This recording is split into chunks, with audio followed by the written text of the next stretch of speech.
I'm H1 Eric Tesh, a respiratory therapist here at Walter Reed Bethesda Hospital. And today I want to talk to you about the respiratory therapist's role when extubating a patient from mechanical ventilation. Things to consider when doing this is we should always start with doing a spontaneous breathing trial on the patient, and this will go hand in hand, usually in the morning time, when the nurse will do their sedation holidays for these patients to ensure that they're able to wake up off of sedation. And then we'll also ask that they turn off any feeds as well for the patient. Usually there's about a 30-minute window from the time that the sedation holiday begins to where respiratory will come in and initiate a spontaneous breathing trial. Now, when we initiate a spontaneous breathing trial, we will take the patient off of whatever mode they're currently on the ventilator and place them on a spontaneous mode. Sometimes you'll hear it referred to as pressure support ventilation. It could also be called just a CPAP or SPON. All the same thing. Ideally, you'd want to have a PEEP of 5 for the patient. Usually a PEEP of 5 shows that they're not requiring extended oxygen requirements, and this is about a normal baseline for most patients, PEEP of 5. I'd say anything under 10 would still be within extubation parameters. You'd also want to add a pressure support of 5 to 10, just so that you can overcome the resistance within the breathing circuit. We'll start this spontaneous breathing trial, and respiratory, of course, or nursing will be in the room the entire time with the patient, the monitor. You want to ensure that the patient is alert, able to follow commands. They have a good respiratory drive, meaning that they're pulling tidal volumes within 5 mils per kilogram of their body weight.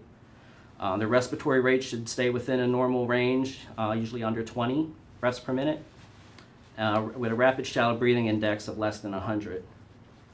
You want to make sure that they're not anxious, that their heart rate, blood pressure, all that remains within normal limits.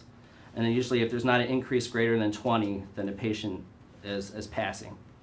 If everything goes well with that, after 30 minutes, the patient passes the spontaneous breathing trial. We'll notify the physician that the patient passed, and we'll go from there whether the physician wants to write an order to extubate. Of course, nursing and RT will fill out a flow sheet where we'll go through all the parameters and steps and check off to ensure that we're safely extubating the patient. If everything goes well with that, we have a doctor's order, we're ready to pull the tube. Then we'll gather our supplies. So things that we'll need, of course, for any time you're going to extubate the patient, you want to make sure that you have your intubation supplies ready. So everything for intubation.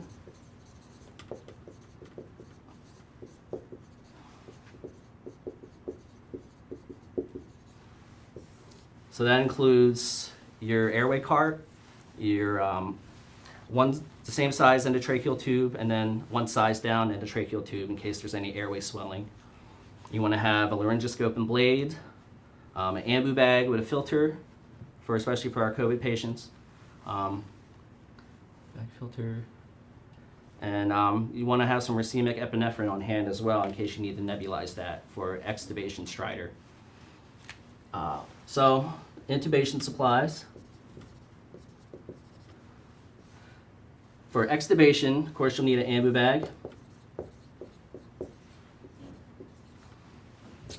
Chuck's pad to place under the patient. You're going to need adhesive remover, stethoscope. Okay, so of course you want to assess your patient.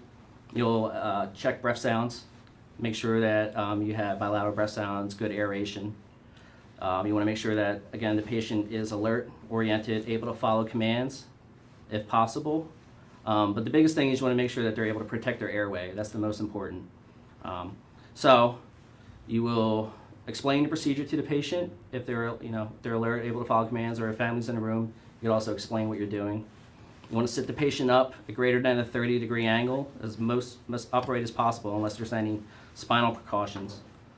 You will place a chuck under the patient's around the neck area, and you will begin to loosen up the tape for the endotracheal tube or any kind of anchoring device which is holding the tube in place.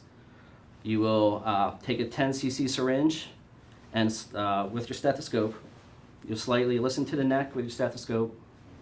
You will take the 10 cc syringe and deflate the cuff a little bit while listening to the neck. And you want to listen to make sure that there's a leak present. If you don't hear any air whooshing in between, it's a good indication that the patient has upper airway swelling, and that's a contraindication to extubating the patient. If you hear a leak, all is good, okay? So you will inflate the cuff again back to where you had it, and then you will proceed to suction down the endotracheal tube, and then suction the back of the trachea as well.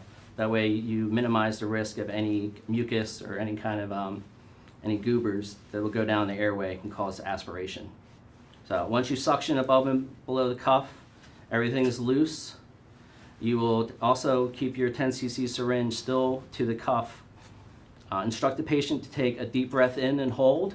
When they do that, deflate the cuff and then ask them to cough. As they're coughing, pull the tube out and then apply suction to the back of the mouth, still instructing the patient to cough. You just want to make sure you get everything, all secretions out of the mouth. And then once you do that, you'll go ahead and apply any kind of oxygen adjunct, such as a nasal cannula or aerosol mask or whatever the patient needs at that time. Continue to monitor your patient, assess breath sounds again, vitals, and we'll also leave the vent on standby in the room for 2 hours just to make sure that the patient doesn't decompensate and is able to tolerate being off the ventilator.